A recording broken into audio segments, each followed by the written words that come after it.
جس نے دین پر عمل کیا ہوگا دنیا کے اندر، جب اس سے پوچھا جائے گا ما دین کا، تیرا دین کیا تھا، وہ جواب دے گا دینی الاسلام، میرا دین دین اسلام تھا۔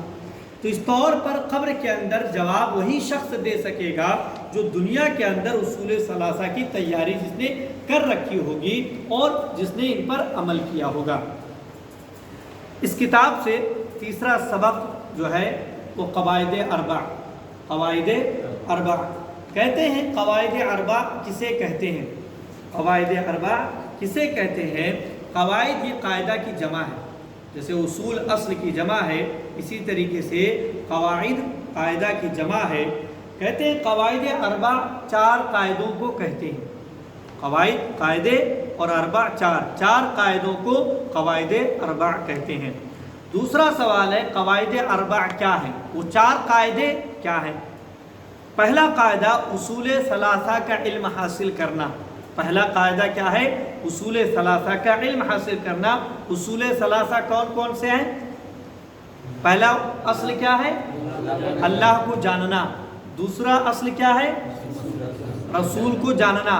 اور تیسرا دین کا عمومی طور پر علم حاصل کرنا۔ تو قواعد اربع میں جو سب سے پہلا قاعدہ ہے وہ یہ کہ ان تین بنیادی کاموں کو جاننا، ان تین بنیادی کاموں کا علم حاصل کر لینا۔ قواعد اربع میں سے دوسرا قاعدہ ہے اس علم کے مطابق عمل کرنا۔ ہم نے اصول ثلاثہ کا علم حاصل کر لیا، اللہ کو جاننا، اللہ کو جان لیا، رسول کو جاننا، رسول کو جان لیا، دین کا عمومی طور پر علم حاصل کرنا، ہم نے علم حاصل کر لیا، جان لیا۔ اب اس جو ہم نے علم حاصل کیا ہے ان تینوں میں، اس علم پر عمل کرنا، یہ دوسرا قاعدہ ہے۔ قواعد اربع میں سے دوسرا قاعدہ یہ ہے کہ اس علم کے اوپر عمل کرنا، ان اصول ثلاثہ پر عمل کرنا۔ تیسرا قاعدہ اس علم کو سیکھنے اور اس کے مطابق عمل کرنے کی دعوت دینا۔ ہم نے علم حاصل کیا، اس پر عمل کیا، اب اس پر عمل کرنے کی دعوت دینا، اب اس پر عمل کرنے کی دعوت دینا، لوگوں تک اس علم کو پہنچانا، علم حاصل کرنا، عمل کرنا، پھر اس علم کی نشر و اشاعت کرنا، اسے لوگوں تک پہنچانا۔ چوتھا قاعدہ قواعد اربع کا چوتھا قاعدہ یہ ہے کہ گزشتہ تینوں کام صبر و استقامت کے ساتھ ہمیشہ انجام دیتے رہنا۔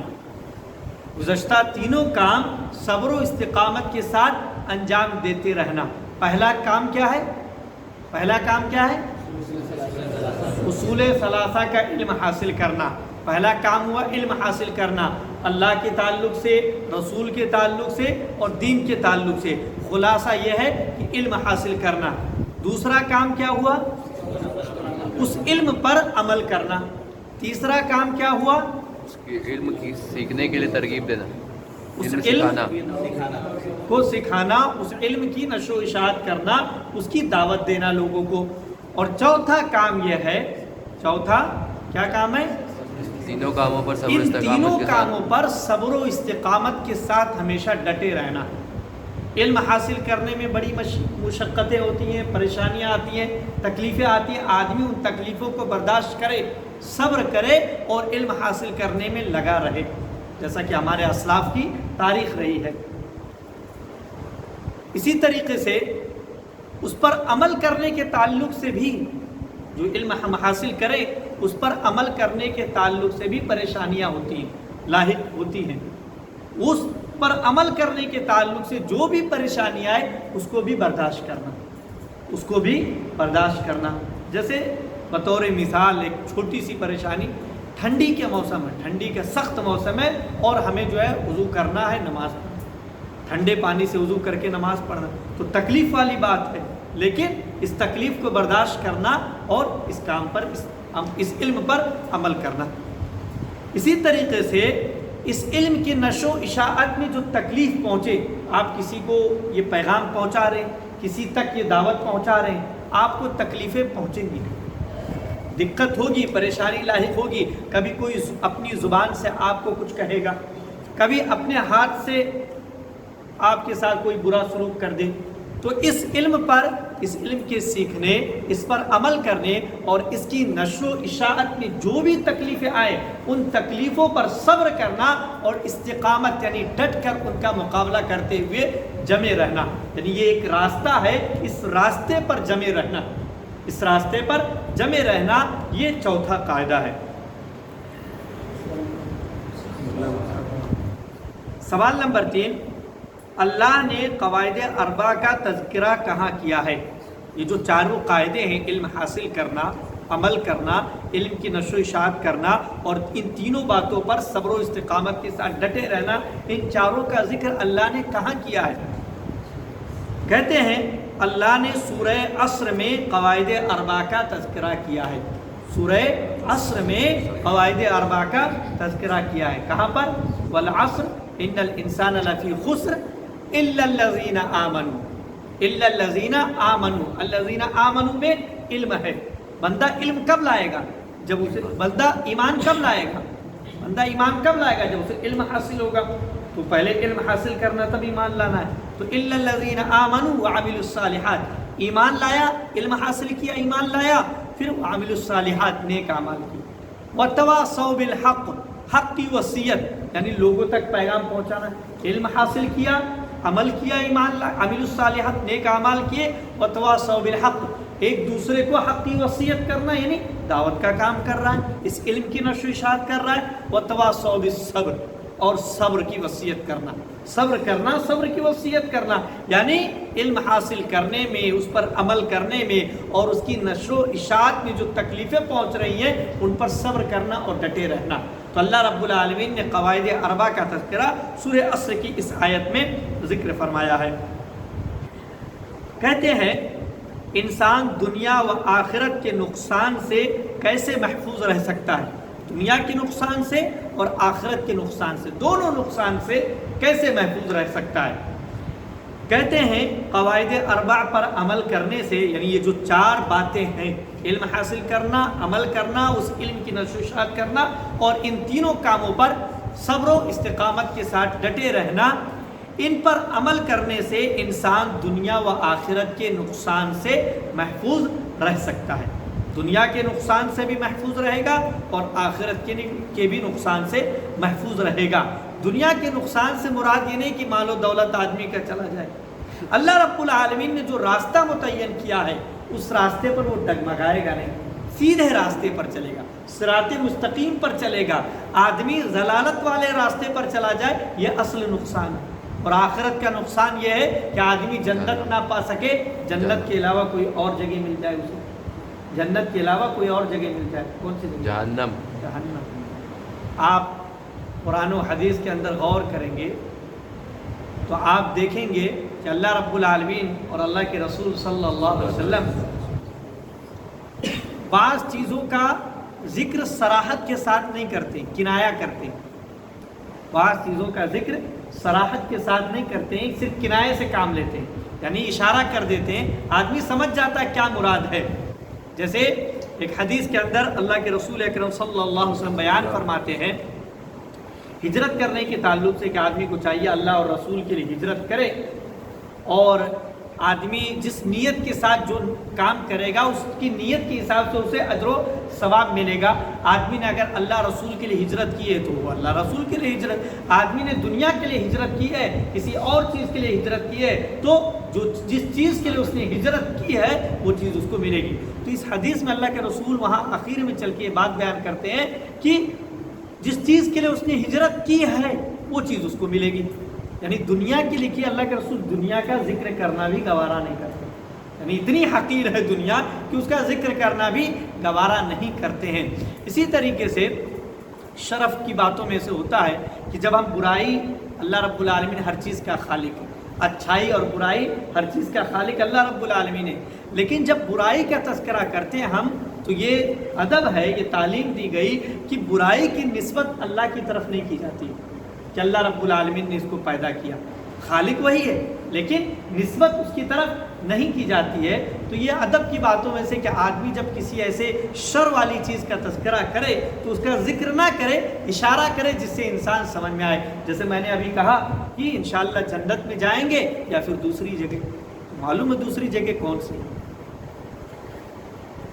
کہتے ہیں صحابہ کرام رضوان اللہ تعالی علیہم اجمعین نے قواعد اربع کو کس طرح اہمیت دی. قواعد اربع کو کس طرح اہمیت دی. یہ چاروں قواعد ان کو صحابہ کرام کس طرح اہمیت دیا کرتے تھے. چاروں قواعد کیا ہے؟ پہلا کیا ہے؟ اصول ثلاثہ کا علم حاصل کرنا. اصول ثلاثہ علم حاصل کرنا. دوسرا اس پر عمل کرنا. تیسرا دعوت دینا. چوتھا صبر و استقامت سے ان پر جمے رہنا. تو یہ چار باتیں ہیں اصول قواعد اربع کہتے ہیں. تو صحابہ کرام ان چار باتوں کی آپس میں جو ہے اس کو کس طرح اہمیت دیتے تھے. کہتے ہیں صحابہ کرام رضوان اللہ تعالی علیہم اجمعین آپسی ملاقات کے وقت جب ایک دوسرے سے ملتے تھے ایک دوسرے کو سورہ عصر پڑھ کر سنایا کرتے تھے. سورہ عصر پڑھ کر سنایا کرتے تھے کیونکہ سورہ عصر کے اندر ان چاروں باتوں کا تذکرہ ہے. والعصر زمانے کی قسم. اللہ رب العالمین قسم کھا رہا اور قسم اسی وقت کھائی جاتی ہے جب کسی بات کو موقت کرنا تاکید کے ساتھ کوئی بات بیان کرنی ہو تو اللہ نے قسم کھائی. ان الانسان لفی خسر. یقیناً انسان خسارے میں ہے. انسان نقصان میں خسارے میں ہے. الا الذین آمنوا سوائے ان کے جو ایمان لائے علم حاصل کر کے جنہوں نے ایمان لائے. وعملوا الصالحات نیک عمل کیا انہوں نے. وتواصوا بالحق حق کی وصیت کی جنہوں نے. وتواصوا بالصبر اور صبر کی جنہوں نے وصیت کی. تو اس طریقے سے صحابہ کرام جب آپس میں ملاقات کرتے تو ایک دوسرے کو سورہ عصر پڑھ کر سنایا کرتے یعنی ان باتوں کی تعلیم دیا کرتے سکھلایا کرتے تھے اور یاد دہانی کرتے مذاکرہ کرتے کہ ان کو بھولنا نہیں ہے کسی صورت میں. یہ چار ذمہ داریاں اللہ رب العالمین نے ہم پر عائد کر رکھی ہیں کہ علم حاصل کرو اس پر عمل کرو اس علم کی نشر و اشاعت کرو اور اس راہ پر ڈٹے رہو صبر کرتے ہوئے. کہتے ہیں سورہ عصر کے متعلق امام شافعی رحمۃ اللہ علیہ نے کیا فرمایا. سورہ عصر کے متعلق امام شافعی رحمۃ اللہ علیہ نے کیا فرمایا.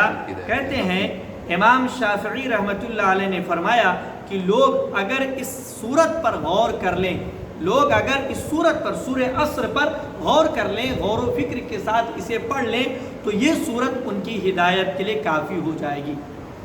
وہ صورت ان کی ہدایت کے لیے لوگوں کی ہدایت کے لیے کافی ہو جائے گی. کسی اور صورت کو پڑھنے کی ضرورت نہیں ہے.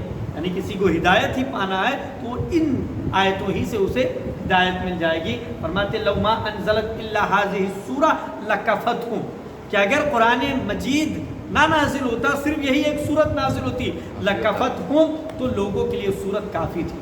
لوگوں کے لیے یہ صورت کافی تھی کہ اس صورت کے اندر اتنی باتیں اللہ نے بیان کر دی کہ لوگوں کو ہدایت مل جائے.